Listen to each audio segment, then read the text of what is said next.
tere siis, täna ma räägin teile siis sellest, et uus aasta on tulemas ja mis meid ootab. Ja mis meid ootab, seda me ei tea, võib-olla keegi teab, aga ma ei ole kindel. Igastahes minu kuidas ma seletan? Minu poolt uuel aastal on see, et ma tõmban normiks. Sellepärast, et tegelikult see ei ole juba enam naljakas, sotsiaalmeedias juba kiusatakse ja mulle see ei meeldi. Aga ma olen üritanud inimestele seletada, et nagu see on lihtsalt nali. Mulle meeldib koomik olla ja mulle meeldib mängida lolli.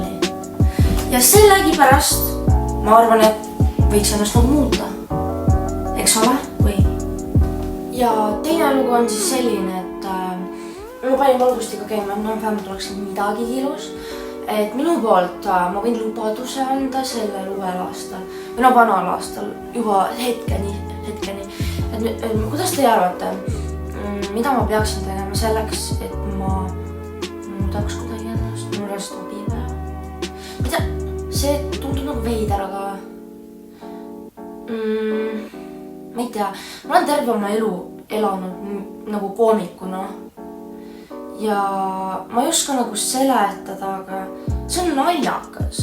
See võtab palju like, see võtab palju kommentaare ja siis sa mõtled nagu, et oh my god, neile meeldib see content. Ja sa reaalselt teedki seda. Ilma mõtlemata näiteks Karina pani peavetsupotti. Karina kukkus, ma ei tea, kuskilt vannitoa nurgast maha. Karinal on verekäng, ma ei tea, Karinal on, ma ei tea, mingi... Jah. See on kõik content, võib-olla, ma ei ole kindel. Inimesed nagu naeravad selle üle ja sinna tuleb need likeid ja bla bla bla bla bla. Igatahes, me enam seda ei tee, ma hakkan normaalseid videosid tegema. Karina elu, Karin, mul on üks uus TikToki video. Karina elu. Ja seal peaks olema nagu see alakriips. Ja kui te näete, siis hetkel ma teen jälle mingeid naljakaid videosi, sest et nagu fine. Inimesed naeravad, ma tõstan nende tuju, aga mõned nagu arvavad, et see ei ole normaalne ala, et ma olen imelik ja ma ei tea, miks ma normaalselt ei käinud, ma olen 18 ju.